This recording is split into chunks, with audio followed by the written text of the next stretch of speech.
Estamos começando mais um programa Evidências, sempre em busca de fatos que comprovem a veracidade histórica da Bíblia Sagrada.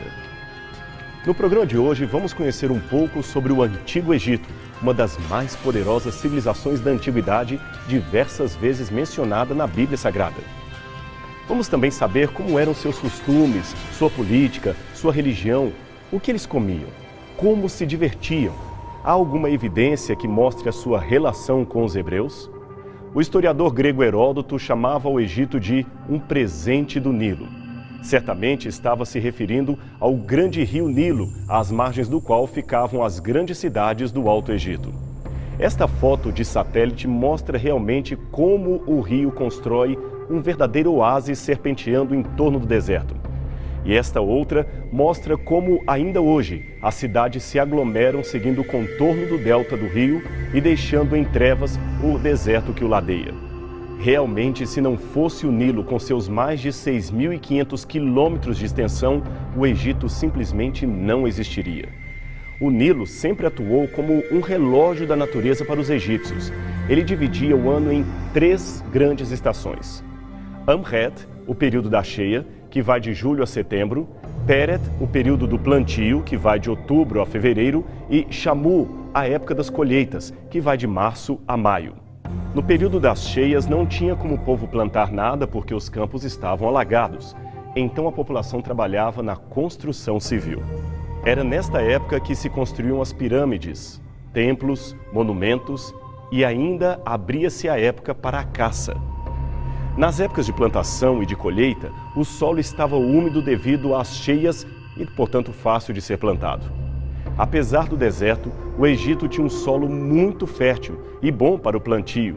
Além disso, tinha técnicas de agricultura que eram superiores às encontradas na Europa 2.500 anos depois. Os começos do Alto Egito ainda são um mistério. Acredita-se que por volta de 3100 a.C. começaria a primeira unificação das terras do Nilo, mas esta cronologia não é inquestionável. Realmente, do modo como ela está, temos um problema para como harmonizá-la, por exemplo, com Gênesis, especialmente os 11 primeiros capítulos. Mas não se assuste, a cronologia egípcia ainda é um assunto que não está completamente resolvido. Já já falaremos sobre isso. Por ora, basta saber que é mais sofisticada a ideia de que o Egito começou dividido por pequenas comunidades, todas independentes, e que depois foram chamadas de nomos. Essas comunidades, chamadas nomos, eram lideradas pelos nonarcas, com N, que não deve ser confundido com monarcas. Nonarcas eram uma espécie de senhores feudais daquele tempo. Eles controlavam praticamente tudo nas aldeias, antes do surgimento, é claro, da primeira dinastia faraônica. Até que estas comunidades finalmente se uniram, formando os 2 reinos que já mencionamos, o Alto Egito e o Baixo Egito. Faltava agora um líder que conseguisse unificar estes 2 impérios em um único reino, e ele apareceu. De acordo com o historiador Maneto, um escritor que viveu no Egito por volta do 3º século a.C., o primeiro rei ou faraó do Egito, isto é, aquele que reuniu as 2 grandes regiões, teria sido Menes, ou como pensam alguns, Narmer, que aqui aparece segurando pelos cabelos um inimigo. Esta imagem estava originalmente na paleta de Narmer e eu tenho aqui uma cópia dela em minhas mãos. Até hoje não se sabe ao certo se essa paleta era apenas uma paleta comemorativa ou se era uma paleta para maquiagem. Veja que ela tem desenhos em ambas as partes, de um lado e de outro. E embora haja discussões quanto ao seu uso, uma coisa é certa. Esta é a mais antiga pedra a trazer uma inscrição hieroglífica e ela comemoraria a unificação do norte e do sul do Nilo, criando assim o que chamamos hoje de Egito. Esse norte e esse sul são mais conhecidos como Alto Egito e Baixo Egito. Agora, o curioso é que o Baixo Egito, ao contrário do que poderia supor, fica ao norte do território e o Alto Egito fica ao sul. Isto por causa da correnteza do rio que segue para o norte e desemboca no mar Mediterrâneo. Vamos olhar novamente o mapa para ficar mais didática a nossa apresentação. Veja que a geografia divide o Egito em 2 regiões bem diferenciadas. Ao norte você vê um fértil triângulo formado pelo delta do rio, que é o Baixo Egito, aonde termina, é claro, o rio. Já ao sul, temos o vale fluvial longo e ladeado por desertos que seguem em direção ao norte, em direção ao mar, e esta parte sul chamamos de Alto Egito. Na verdade, os historiadores ainda falam de uma terceira parte que ficava entre o norte e o sul e que chamam de Médio Egito. Mas os antigos escribas da região distinguiam apenas duas áreas: o Alto Egito, que chamavam de Ta-Shemu, terra do junco, e o Baixo Egito, que eles chamavam de Ta-Meru, terra do papiro. O junco servia para fazer cestas, cadeiras, cordas, já o papiro servia para fazer o papel. O Alto Egito tinha por símbolo uma coroa branca. Já o Baixo Egito usava uma coroa vermelha bem mais sofisticada. Da unificação do território resultou a junção das duas coroas sobre a cabeça do faraó. Mas o problema é que havia sérias diferenças entre as duas regiões, diferenças de dialetos, costumes, tradições que causaram tensões sérias mesmo depois da unificação. No campo religioso, por exemplo, os habitantes do Alto Egito tinham como patrona a deusa Nekhbet, uma divindade em forma de abutre associada ao deus Horus, o filho de Osíris, representado por um falcão coroado. Já o povo do Baixo Egito costumava adorar uma cobra, a Wadjed, que era um dos símbolos de Set, o deus das trevas. Set, apenas para que se conste, era na mitologia egípcia tio de Horus e, ao mesmo tempo, inimigo dele. Mas, ainda assim, os dois territórios se uniram, graças ao trabalho bem feito do já mencionado faraó Narmer. Mantendo viva a força do mito, eles contavam sobre uma batalha cósmica em que Horus vence definitivamente o seu tio Set. O símbolo, é claro, depois da luta dos dois territórios, é que um que adorava Horus venceu o outro que adorava Set. De fato, no mito, Set dá a Horus a coroa do Alto Egito, ficando assim com o deserto para si mesmo. Veja depois da unificação os deuses do norte e do sul juntos num mesmo símbolo. Agora, o grande desafio para os faraós, depois da unificação, era continuar mantendo o Egito solidamente unificado. Quanto às ameaças externas, estas já eram menores, porque o grande deserto, conhecido hoje como Saara, que separava o Egito do resto do mundo civilizado, formava uma espécie de barreira natural, pois dificilmente um exército enfrentaria quilômetros e quilômetros de deserto com temperaturas altas de dia e frio de noite, apenas para invadir as cidades ao longo do Nilo. Mas houve alguns teimosos que tentaram, como os gregos, por exemplo, que enfrentaram o desafio, invadiram o território dos antigos faraós e dominaram o Egito. Hoje, quando se conta a história do Egito, costuma-se falar de dinastias. Pois bem, foi o antigo historiador Maneto, que já mencionamos no começo desse programa, que fez a primeira divisão dos faraós egípcios em dinastias. Isto foi porque ele usou a palavra grega dinasteia, que significa poder, comando, senhorio. Nesse caso, a dinastia seria formada por uma sucessão de governantes com o mesmo laço sanguíneo. Mas a compilação feita por Maneto teve que ser alterada, pois estudos posteriores mostravam que nela havia sérios erros. De qualquer modo, os historiadores gostaram da sua sugestão e até hoje classificam os faraós por dinastias. Não obstante, como já mencionamos anteriormente, ainda existem muitas controvérsias e mistérios em relação, por exemplo, ao número de dinastias e à cronologia real de cada uma delas.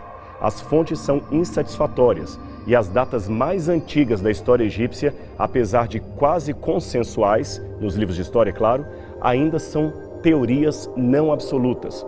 Por isso, o estudante da Bíblia não deve se assustar quando encontrar num livro um período pré-dinástico do Egito datado em antes de 3100 a.C. O arqueólogo alemão Johann Lehrmann já acenava em seu livro sobre os hititas o fato de que, em apenas um século de pesquisa, a mais antiga data da história egípcia, que é a unificação do Egito efetuada pelo rei Menes, saltou de 5.876 a.C. para 2.900 a.C. E mesmo este último ano sugerido não foi estabelecido para longe de qualquer questionamento. Será que estamos mesmo em condições de afirmar uma datação para este evento? Deixe-me dar alguns exemplos para você de problemas relacionados à cronologia egípcia. Muitas das datas que temos, por exemplo, são baseadas em eventos históricos ligados a acontecimentos astronômicos que podem, é claro, ser situados na linha do tempo. Mas muitos destes fenômenos registrados eram, na verdade, ciclos celestiais e lunares que se repetiam a intervalos regulares, o que dava, é claro, margem a diferentes cronologias. Além disto, a datação correta depende da precisão do relator e do local onde esses fenômenos foram observados, o que torna novamente o método ainda mais hipotético.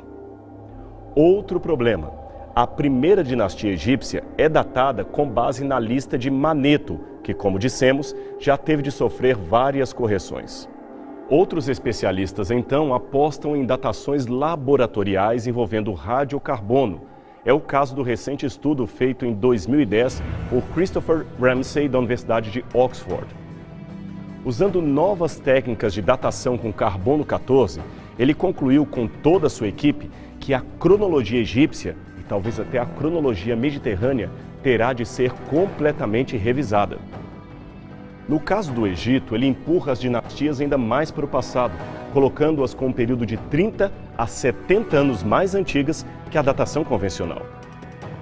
Contudo, as suas técnicas, por mais apuradas que apresentem ou que aparentem ser, também têm seus problemas. O primeiro deles é que a datação é baseada em sementes e diz a provável data da semente, mas não resolve o problema caso tenhamos tido dinastias corregentes, isto é, governantes que ficaram ao mesmo tempo sob a liderança do Egito, e não uma dinastia após a outra. Outro problema é que nem sempre alguns resultados de carbono 14 concordam com outras datações usadas também por períodos e também com as fontes textuais antigas que temos. Por exemplo, o vulcão Santorini é uma elevação que fica na ilha de Thera, no Mediterrâneo. Num belo dia, esse vulcão entrou em erupção, destruindo a civilização minoica, uma das mais importantes da história de Creta e do Mar Egeu. Esta civilização, aliás, está nas bases da história da Grécia Antiga. Pois bem, técnicas de datação arqueológica as mais variadas, incluindo o carbono 14, que foi encontrado em oliveiras, e ossos de animais soterrados pela erupção, concluíram que esta catástrofe aconteceu em algum tempo entre 1627 e 1600 a.C. Mas, de acordo com a documentação histórico-arqueológica, isto é, os textos antigos, esta erupção ocorreu, na verdade, durante o chamado Novo Reino do Egito, que, para os especialistas, não pode ter sido criado antes de 1550 a.C. Assim, como poderia a erupção ocorrer antes da existência do reino que a testemunhou? Você percebeu a contradição de dados técnicos? Eu sei que estas informações de cronologia e datação podem parecer um tanto técnicas e enfadonhas, mas elas são necessárias porque a publicação de pesquisas como esta de Oxford parecem apresentar uma certeza científica que desmentiria, para longe de qualquer questionamento, outras fontes históricas, como, por exemplo, a Bíblia Sagrada. E isto deixa muita gente com dúvida, por isso é importante fazer estas observações. E tem mais um detalhe. Mesmo dizendo que a sua técnica é a mais precisa, o próprio pesquisador de Oxford, o Dr. Ramsay, admitiu as dificuldades em trabalhar com amostras para o carbono 14 e, por isso, ele evitou objetos, por exemplo, de madeira, porque, geralmente, dúvidas cronológicas existem, pois o carbono dirá a data em que a árvore foi cortada e não a data em que o objeto de madeira foi construído. Outra coisa que ele evitou foi o uso de múmias em datação, porque elas teriam alta concentração de substâncias orgânicas, como, por exemplo, restos de alimentos, que poderiam mascarar os resultados de um teste envolvendo datação com carbono 14. Como você pode ver, as dúvidas e pesquisas são ainda um caso em aberto, não são uma certeza absoluta. Voltando a falar das dinastias, apesar dos números controversos, a maioria dos acadêmicos acredita que houve ao todo 30 delas, cobrindo a história desde a primeira dinastia, comandada pelo faraó Nemes, até a última, comandada pelo faraó Nectanebo II, que morreu em 343 a.C. Depois disto, veio o período persa e o período greco-macedônico, especialmente o período ptolomaico, que termina com a famosa morte de Cleópatra em 30 a.C. E, finalmente, é claro, o período romano. Agora imagine 30 dinastias de faraós diferentes. É muita dinastia, não é mesmo? Algumas dinastias foram curtas, fracas e inexpressivas. Outras foram gloriosas, duradouras e imponentes. As mais famosas seriam a primeira dinastia, que inicia-se com o já mencionado faraó Nemes ou Narmer. Ela promoveu a consolidação do Alto e Baixo Egito. Depois temos a quarta dinastia com os faraós Quéops, Quéfren e Miquerinos, que ficaram famosos graças à construção das 3 pirâmides que foram feitas para servir de seu túmulo e que podem ser visitadas até hoje.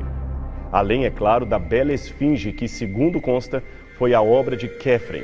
A 15ª, 16ª e 17ª dinastias também são importantes porque representam um longo período de mais ou menos 200 e poucos anos em que parte do Egito foi administrada por faraós estrangeiros, isto é, não egípcios.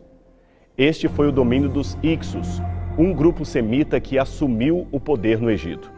Segundo muitos comentaristas, foi também neste período que ocorreu a famosa história bíblica de José, que mesmo sendo estrangeiro, chegou ao posto de vizir de Faraó.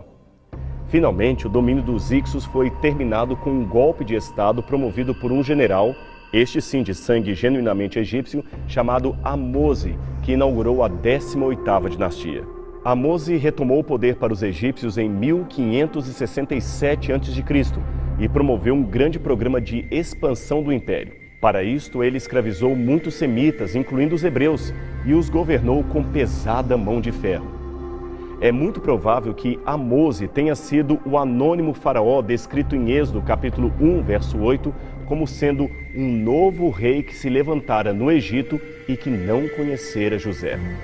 Outro acontecimento importante dentro desta dinastia foi o surgimento em 1364 de um faraó chamado Akhenaton, que estranhamente procurou estabelecer uma espécie de monoteísmo no Egito.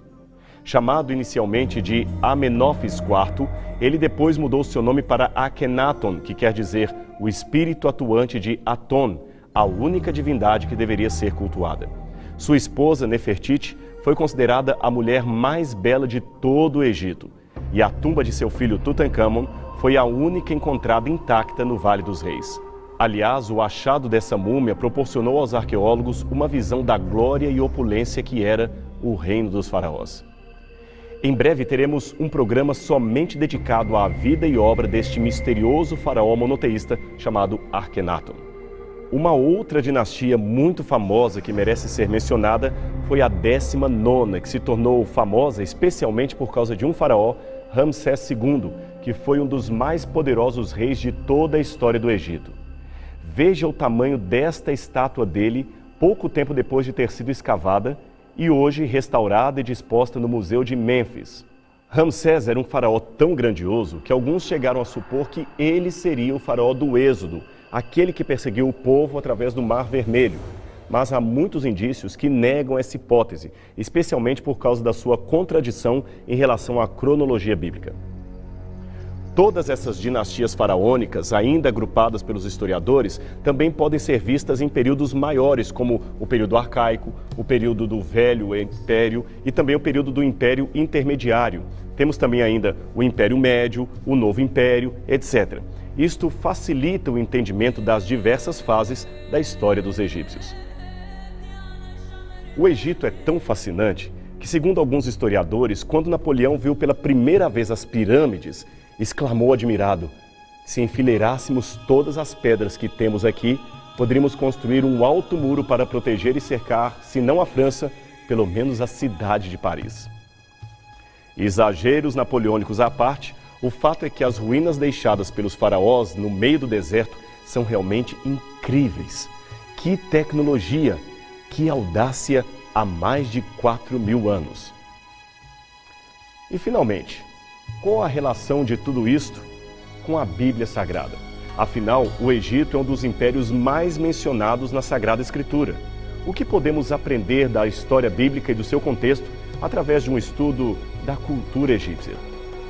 Bem, essas perguntas demandariam mais um tempo e o nosso programa está chegando ao fim. Por isso, não perca o nosso próximo encontro semana que vem, quando continuaremos a conhecer mais curiosidades e mistérios do fabuloso Reino do Egito. Portanto, não perca o nosso próximo programa Evidências, aqui na TV Novo Tempo. Até lá!